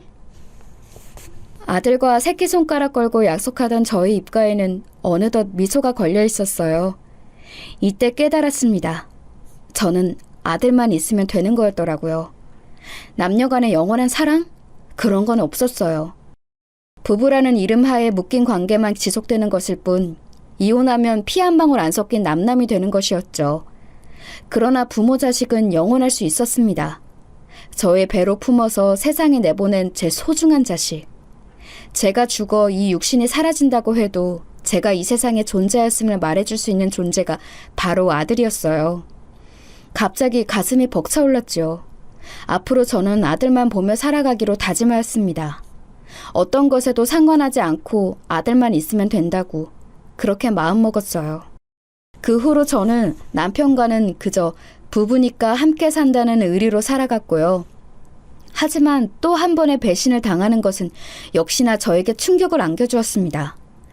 남편의 서류 가방에서 제가 우연히 바람의 증거물을 발견한 것이었는데요. 그게 아주 기가 막힌 것이었어요. 차라리 노골적이고 천박한 어떤 것이었다면 덜 상처가 되었을지도 모르겠습니다. 왜냐하면 제가 발견한 것은 편지였기 때문이에요. 바람난 상대에게 구구절절 연설을 썼더군요. 알고 보니 이 사람 그 옛날에도 저 말고 다른 여자에게 똑같이 몇 통의 편지를 보낸 게 아니었을까 싶고 정말 화딱지가 나더라고요. 제가 그것을 박박 찢어져 버렸는데 남편은 사라진 편지의 행방을 제게 묻지 않았습니다. 며칠간 상당히 어색한 낯으로 저와 눈도 안 마주치고 지낸 게 다였네요. 남편에 대한 애증, 그리고 시어머니에 대한 원망, 이런 것들을 안고 저는 묵묵히 또 살아나갔어요. 참 희한한 것이 제가 나이가 들어도 시어머니가 저의 시어머니라는 사실이 변하지 않는다는 것이 기가 막히더라고요. 그 존재만으로도 얼마나 스트레스를 받고 살았는지 몰라요. 시어머니께서 시달려 보신 나이 드신 분들은 아실 거예요. 옛날에 받았던 그 상처들과 그리고 현재에 와서도 그것을 보상받을 수 없다는 것에서 오는 무력감이 정말이지 말도 못했습니다. 저는 그런 것들을 억누르기 위해 아들 뒷바라지에만 매달렸어요. 그 결과 아들을 자랑스러운 명문대에 보낼 수 있었습니다. 제가 아들을 잘 키웠다는 공로만은 남편이고 시댁 식구들이고 다 인정해 주었고요. 제 훈장이나 다름없었던 아들은 대학을 졸업하고 취업까지 하더니 어느 날 결혼하겠다는 의사를 밝혀왔어요. 엄마, 나 여자친구하고 결혼할까 생각 중이야. 궁합도 안 본다는 4살 차이인데 우리 너무 잘 맞아. 결혼? 결혼이라고? 지금 여자친구라면 너보다 어린 게 아니라 연상이잖아. 게다가 다니는 직장도 그저 그런 사무직인데다가 심지어 계약직이라고 하지 않았니? 그런데 결혼을 하겠다고? 엄마는 결사 반대야. 제가 단호하게 나가자 아들은 당황스러워하면서 며칠 후에 자기 여자친구를 저에게 직접 보여주었어요. 괜찮은 여자니까 좋게 봐달라는 뜻이었겠지만 저는 냉담하게 굴었습니다. 미안하지만 우리 아들하고는 결혼까지는 못 시켜주겠네요. 연애라면 둘이서 지지고 볶든 어쩌든 내가 거기까지는 관여 안 하겠습니다. 저도 제가 내세울 것 하나 없는 사람이라는 건 알고 있어요. 하지만 이 사람이 아니라면 안 될 것 같다는 강한 확신을 저는 만남을 이어가는 동안 느끼게 되었고 결혼에 대한 생각이 커져갔어요. 조금만 마음을 열어주시면 안 될까요? 생각만으로 하는 게 결혼이면 우리나라의 미혼 남녀가 남아나질 않았겠죠? 본인이 부족한 거 알고 있는 게 진심이라면 양심껏 내 아들 놓아주길 바랄게요. 내가 해줄 말은 여기까지예요. 결혼 정년기에 남녀가 풀이 죽어서 상심하는 모습, 저도 마음 아팠죠. 하지만 그게 제 아들 일이라면 저는 100번이고 1000번이고 더 냉담하게 굴 수 있었습니다. 그런데 그 후로 일이 희한하게 흘러갈 줄은 상상도 못했네요. 청천벽력으로 제 남편이 암에 걸린 것이었어요. 이기라서 너무 걱정 안 해도 된다고 병원에서는 그랬으나 남편은 생각이 달랐나 봐요. 지금까지는 별 생각 없이 살았는데 한 번 죽음이라는 것에 대해 생각을 해봐서 그런지 우리 아들 녀석을 빨리 결혼시키고 싶네. 내가 조금이라도 건강할 때 자식의 결혼식에 참석하고 싶다는 욕심이 나. 아픈 환자가 그렇다고 하는데 제가 그 상황에서 반대표를 고수할 수도 없는 노릇이었어요. 제 아들에게 고작 그런 수준의 여자를 배우자로 붙여준다니 가슴이 찢어지는 듯 하였지만 참아야 했습니다. 결혼 허락이 떨어지자 환하게 웃는 아들을 보며 그나마 위안을 삼아야 했죠. 그렇게 유아무야 며느리를 들였어요. 남편은 회복을 했지만 바로 얼마 후에 지병으로 고생하시던 시아버지께서 돌아가셨습니다. 시댁에 혼자 남겨지신 시어머니께서는 적적하셨는지 먼 지역의 시누이 사는 곳에 가서 지내겠다고 하셨는데요. 며칠 만에 둘이 대판 싸웠나 봐요. 시어머니께서는 저희 집에 오셔서 머물겠다 하셨죠. 애미야, 너는 나이가 늘어서 마탱이가 간지 어쩐 건지 감자국 하나도 맛깔나게 못 끓이는구나? 아휴, 게다가 이거 반찬을 가니 꼬라지가 이게 뭐니? 어머님, 어제도 오늘도 무조건 불평만 뱉으시네요. 건강에 좋은 조미료만 써서 그렇다고 설명드렸잖아요. 애미, 네가 간땡이가 부었구나. 어디서 감히 눈 부라리면서 소리를 빽질러? 그러면서 저하고도 싸우셨습니다. 이때 남편은 시어머니 편을 들었어요. 저는 시어머니 때문에 자잘하게 스트레스 받고 신경 쓰는 게 많다고 거듭 말했으나 남편은 눈살을 찌푸렸습니다. 꽃다웠던 처녀가 이제 다 늙어서 자기 시어머니 죽일 듯이 구는 늙은이가 되었구나. 속상하네. 이딴 소리를 남편이 중얼거리는 것에 제가 꼭지가 돌아갔어요. 갑자기 제 지난 인생의 카메라 필름처럼 엮어서 제 눈앞을 지나갔습니다. 제 인생이 너무 답답하게 느껴져서 가슴을 치면서 울며 주저앉았어요. 거의 비명을 질렀죠. 내가 어떻게 어떤 마음으로 그 고생을 하면서도 가슴에 한을 쌓아가면서도 참고 또 참고 인내하며 살았는데 그런데 나에게 고작 그딴 말 할 수가 있어! 그랬더니 남편이 어떻게 했는 줄 아세요? 시어머니 모시고 바람 쐬러 간다면서 외출해버렸어요. 제가 거실 바닥에 주저앉아 울고 있는데도 말이죠. 저는 거친 숨을 내쉬며 아들에게 전화를 했고 일하던 와중에도 제 전화를 바로 받은 효자 아들은 전말을 듣고서는 분노에 차 길길이 날뛰었습니다. 당장의 며느리를 저에게 보내서 저를 자기네들 집으로 데리고 갔죠. 한동안 저를 모시면서 살겠다는 아들과 며느리의 말이 고마웠어요. 저는 그 집에서 아들이 며느리에게 베란다에 나가서 하는 말을 몰래 엿들었습니다. 우리 엄마 또래분들보다 더 나이 들어 보이시는 거 알아? 난 정말 우리 엄마 마음고생하면서 사신 거 생각하면 가슴이 아파서 미칠 것 같아. 내가 외면하면 우리 엄마는 벼랑 끝에 몰리시는 거야. 아니, 이제 내가 아니라 우리가 되었지. 자기야, 우리가 앞으로 잘해드리자. 우리 엄마 영영 모시고 살 것도 아니고 한동안이니까 계시는 동안에 우리가 최선을 다해드리자. 그럴 수 있지? 아들의 말에 며느리가 고개를 끄덕이는 모습을 저는 힐끗 몰래 쳐다봤습니다. 며느리는 내성적인 성격인지 원래 처음부터 말수가 많지 않아 보였어요. 며느리는 집안이 가난해서 형제 자매가 어렸을 적에 뿔뿔이 흩어져서 산 경험들이 있었고 며느리 본인도 친척집을 전전하며 살아왔다고 들었습니다. 그래서인지 주변의 눈치 잘 보고 주눅이 잘 들어서 스스로를 초라히 하는 성격인 듯 싶었네요. 저희 아들이 밝고 당당한 성격이었기에 서로가 다른 기운을 가지고 있어서 아마 끌렸던 것 같고요. 저는 며느리가 측은하면서도 왠지 못마땅했던 것이 사실이에요.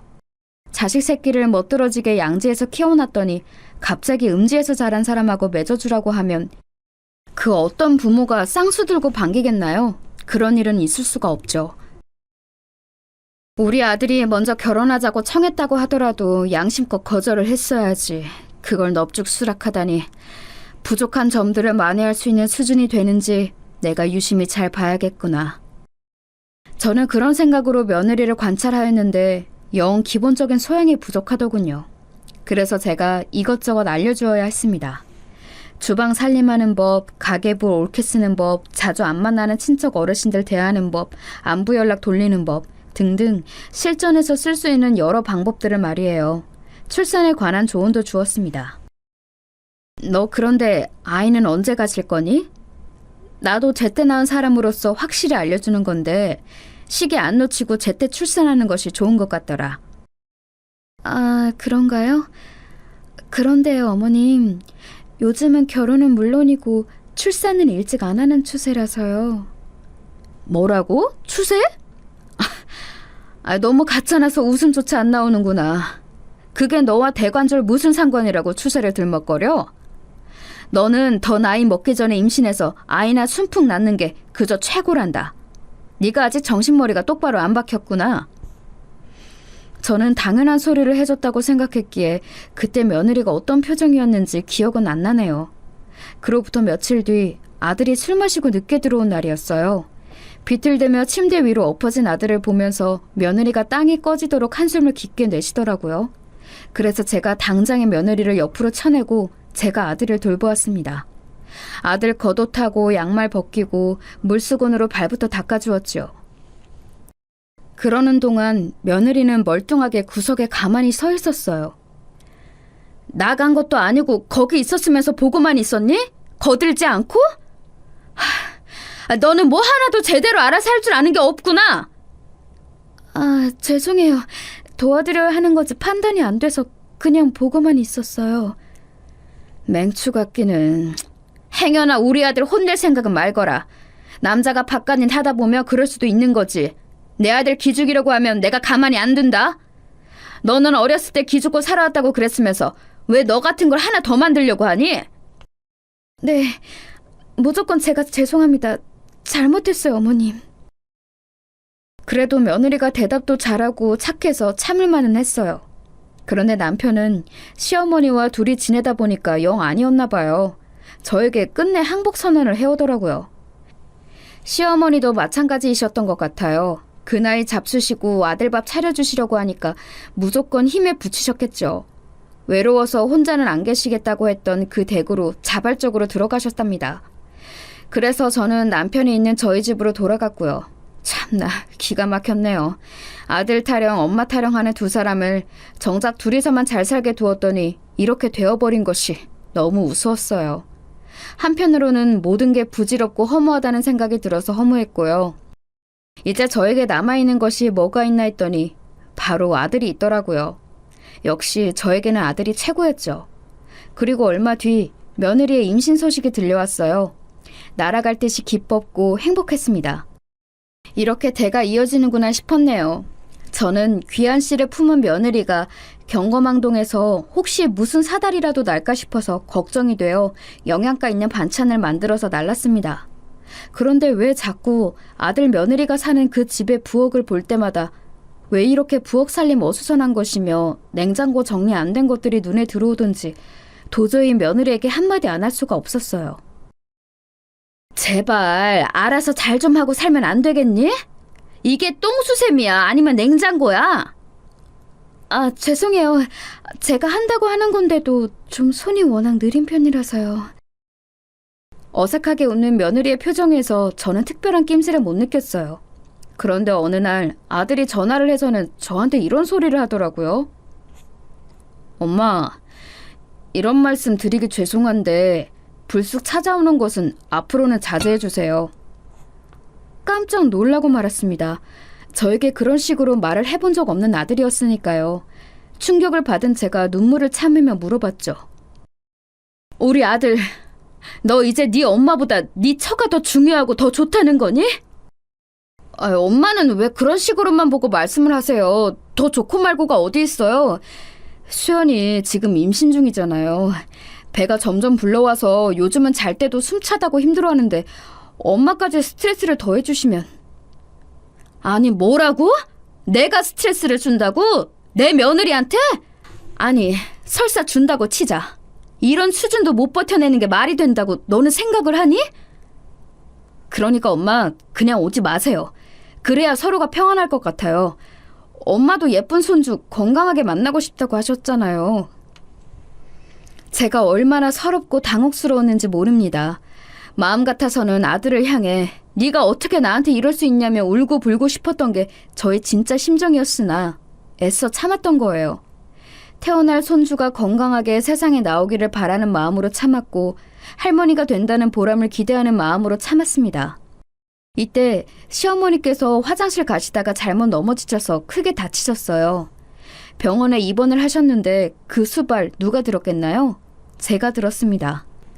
저를 너무 지치고 힘들게 하셨던 시어머니께서 다 늙으신 와중에도 저를 힘들게 하시다니 심적으로 괴로워서 당연히 웃을 기분이 안 났죠.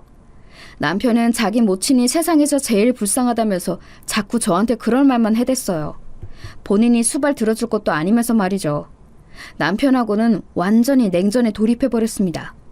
그리고 얼마 후 남편이 점차 안색이 안 좋아지고 컨디션이 계속 바닥을 친다 어쩐다 하더니 암이 재발되었어요. 정말 하늘의 농간이라고 생각했습니다. 저를 힘들게 하는 일들이 동시에 닥쳐왔으니까요. 제가 사는 낙은 태어난 손주뿐이었어요. 이 시기에 스마트폰을 제대로 처음 장만했는데 작동법을 열심히 배워서 손주 사진 보고 동영상 보고 그랬습니다. 만약 그러지 않으면 죽을 날 받아놓은 남편 곁에서 제가 너무 우울해서 미쳐버릴 것만 같았거든요. 어려운 스마트폰 작동법은 며느리가 저에게 하나부터 열까지 다 알려주었어요. 하지만 아니 먹은 사람이 어디 한 번 보고 들으면 익혀지나요? 자주 헤매서 똑같은 질문도 여러 번 했었네요. 때마다 며느리는 귀찮다는 내색 한 번을 안 했어요. 그래서 이런 거 알려주는 것을 참 좋아하고 잘한다고만 생각했죠. 어느 날 밤 하도 머리가 아파서 잠이 안 오기에 스마트폰으로 손주 동영상을 보려고 했는데 아무리 눌러도 영상이 안 움직이는 것입니다. 가뜩이나 그날 남편이 약물 맞으면서 헛소리하고 저를 힘들게 해서 괴로웠는데 이것마저 뜻대로 안 되니까 열불이 터졌어요. 며느리에게 당장 전화를 했습니다. 너 이거 나한테 영상 들어가서 보는 거 왜 제대로 안 알려줬어? 너는 매사에 제대로 하는 게 뭐야? 너는 네 엄마한테도 이렇게 구니? 하긴 너는 친정이 전부 개판으로 흩어져 사니까 이런 걸 물어보는 것 자체가 안 되겠구나.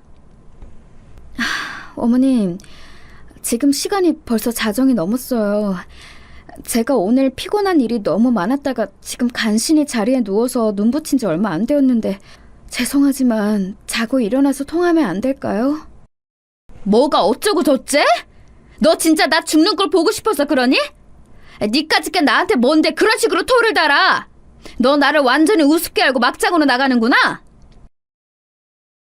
제가 악을 쓰면서 몸을 떨었습니다. 잠시 후 며느리가 말없이 전화를 끊었어요. 두통이 심했기에 밤새 알아댔던 저는 결국 몸이 안 좋아서 쓰러지고 말았습니다.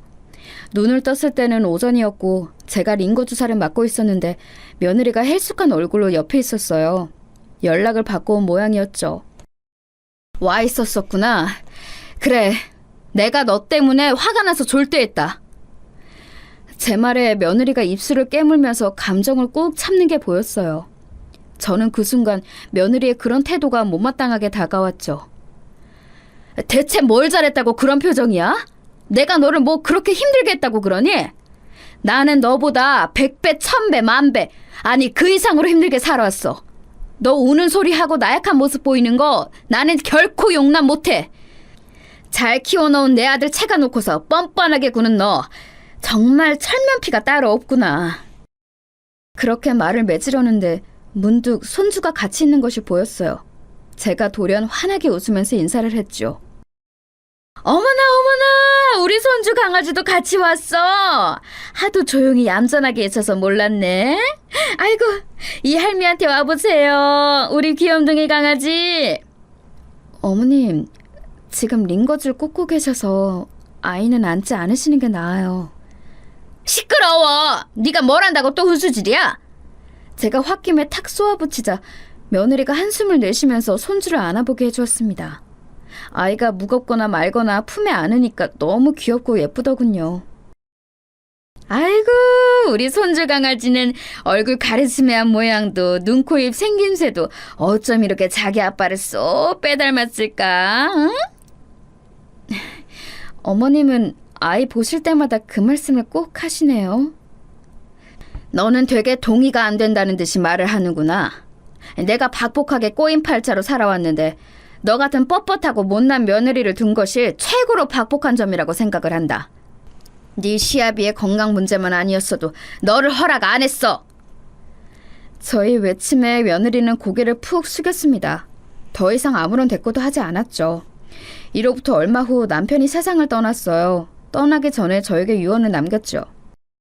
다시 옛날 그때로 돌아간다고 해도 나는 당신을 찾아갈 거고 당신에게 편지를 쓸 거야. 나는 그 편지를 끝끝내 찾지 않을 거요. 당신 이 험난한 세상 사느라 고생 많았고 내세에서는 만나지 맙시다. 제가 눈물을 흘리면서도 딱딱하게 대답하자 남편은 기력이 다 쇠한 채로 입모양만으로 저를 향해 미안해, 참 미안해 이 말을 전해왔어요. 그게 마지막이었죠. 차라리 그러지 말지. 희한한 사람. 남편 떠나고 나서 자꾸 그 모습이 잔상으로 남았습니다. 너무 늙으신 데다가 아들을 먼저 앞세우신 충격으로 시어머니께서는 시댁을 처분하셨고요. 멀리 시누이가 사는 지역으로 가서 거기 시설에서 인생의 마지막을 보내게 되셨습니다. 저는 남편이 떠나고 나서 옛날 일을 곱씹어보는 버릇이 생겼어요. 그리고 자꾸만 그래, 남편하고 좋았던 순간도 많았는데 내가 너무 편협하게 살아왔어 라는 생각을 하게 되었고 제가 다 잘못을 한 건가 하는 생각에 사로잡혔죠. 이게 몸이 쇠약해지니까 정신도 무너져서 나타나는 현상이었더라고요.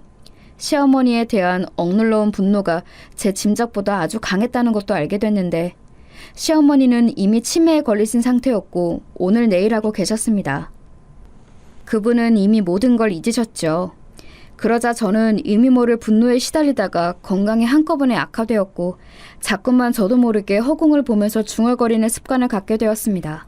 그러다가 이따금씩 충동적으로 며느리를 찾아가서 소리를 지르기도 하였어요. 어느 날은 하필 아들이 집에 함께 있던 때에 잘못 찾아갔었죠. 우리 손주, 네가 잘 키우고 있는 거 맞아? 네가 우리 집안 핏줄을 키울 자격이 있는 줄 아니? 엄마, 지금 뭐 하시는 거예요? 그만하세요! 아들이 저를 강하게 만류하였고 저는 제가 사랑하는 아들이 저에게 소리를 지른 것에 큰 충격을 받았습니다. 모든 게 부질없이 느껴졌어요. 저에게 아들이 어떤 것인데 인생을 살게 하는 원동력, 그 모든 것이었습니다. 아들 하나 보고 버텨온 세월이 너무 길었으니까요. 충격을 받은 저는 일상생활이 어려워졌고 혼자서 일상을 사는 게 어렵다 못해서 위험해졌습니다. 가끔 다리에 힘이 풀려 욕실에서 넘어지기도 했거든요. 이제는 아들과 며느리가 저를 데리고 사는 수밖에 없었는데 며느리가 저를 요양병원으로 모신다고 했습니다. 무슨 소리니? 내가 잘못 들은 건가? 100세 시대에 무슨 내가 벌써 요양병원이라니? 어머님, 그렇다고 정말 100세 사는 사람 얼마 안 되잖아요. 지금쯤이면 가실 때 됐죠. 대체 너 나에게 무슨 억하심정이 있어서 이러는 거야? 그러는 어머니께서는 저에게 무슨 억하심정이 그렇게 있으셔서 저를 지난 세월 그토록 못 살게 구셨어요? 내가 뭘 그렇게까지 못 살게 굴었다는 거니? 너 지금 멀쩡히 잘 살고 있으면서 왜 내 원망을 하는 거야? 저 멀쩡하지 않았어요. 늘 괴로웠어요. 어머님 때문에 스트레스 받아서 환청 들리고 하혈해서 병원에 실려간 적이 있었고 우울해서 콱 죽어버릴까 하는 충동에 시달린 적도 여러 번이었어요. 오로지 아이 생각해서 참아왔습니다. 며느리가 부릅뜬 눈으로 저에게 외쳐왔는데 그때 제 몸에서 기운이 훅 빠져나갔습니다. 갑자기 엄청난 절망감이 저를 덮쳤어요. 며느리에게서 제가 겹쳐 보였죠. 우울해서 콱 죽을까 했지만 아들만 보면서 참았던 사람, 그게 과거의 저였는데요. 그제서야 저는 며느리에게서 과거의 저를 온전히 겹쳐보게 되었습니다. 그러자 그 순간 소름이 돋아났습니다. 제가 그토록 증오하였던 시어머니의 모습, 그게 바로 저였던 것이었어요. 며느리에게는 제가 바로 그런 시어머니였던 것입니다. 절망에 빠진 저에게 아들이 말해왔어요. 엄마, 나는 내 아이한테 이혼 가정을 안겨줄 수는 없어요. 지금 엄마를 요양병원에 안 모시면 제가 이혼당하게 생긴 상황이라 저를 위해서 엄마가 요양병원에 가주시면 안 될까요? 부탁 좀 드릴게요. 자식 위해서 못할 게 뭐 있냐는 생각으로 저는 그렇게 요양병원에 들어가게 되었습니다. 저의 모든 것이었던 아들을 위해, 아들에 의해서요. 그래서 저는 한낱 기대를 품었어요. 여기서 제 건강이 악화되지만 않는다면 몇 달만 지나면 저를 자기들 집으로 데려갈 거라고 말이죠. 저는 제가 일전에 이웃으로 알았던 이의 조카가 사무직원으로 있는 요양병원에 들어갔는데요. 그런 인맥이나마 있으니 편했습니다. 그 직원이 실무진이라서 저희 편의를 잘 봐주었고 제가 스마트폰 작동에 능한 것을 보고는 컴퓨터 하는 법도 활동 시간에 알려주었어요. 컴퓨터 타자도 잘 치게 되었어요. 제가 의지를 갖고 뭐라도 배우고 발전하려 한 것은 저를 찾아올 아들, 며느리, 그리고 손자를 학수고대하였기 때문입니다. 저를 이제 짐짝 취급하는 것이 서글펐고 정말 하고 싶은 말이 속에 많았으나 그저 이제는 다 내려놓고 아들에 대한 집착을 버리고 며느리에게 진심으로 사과를 하고 싶은 마음뿐이었어요. 자존심과 아집, 과거에 대한 분노는 이제 온전히 소진이 되고 있었습니다. 그러나 며느리에게 어느 날 제가 용기를 내어 먼저 연락을 하였을 때였습니다. 어머님, 안 그래도 곧 찾아뵈려고 했어요. 중요한 말씀 드리려고요. 그랬니? 괜히 반갑구나. 대체 무슨 용건이 있기에? 병원에 모셔두는 비용도 가만 보니까 만만치 않더라고요. 어머님, 이쯤 되면 알아서 돌아가셔야 하는 거 아닌가요? 거기서도 저를 신경 쓰이게 하고 미치게 만드시네요. 저는 어머님이 아직 살아계신다는 것만으로도 돌아버릴 것 같아요. 이 말씀 꼭 직접 드리고 싶었습니다. 했으니까 이제 됐네요. 더 이상 어머니께 아무 용건도 없어요. 이만 전화 끊을게요. 저는 한참이나 통화가 종료된 전화기를 붙잡은 채로 눈물만 흘렸습니다. 아들은 자신의 처자식을 우선으로 선택하였고 며느리는 저를 질색하면서 증오하고 두 번 다시는 보고 싶어 하지 않아 하네요. 저는 요즘 손주가 너무 보고 싶어서 미칠 지경입니다. 그리고 이곳에서의 나날마저도 보장이 안 되었을지도 모른다는 두려움에 심장이 막 떨립니다. 이미 살아온 나날을 후회로 곱씹는다 한들 변하는 게 없으니 막막하네요. 제가 남은 인생을 어떻게 마무리해야 할까요?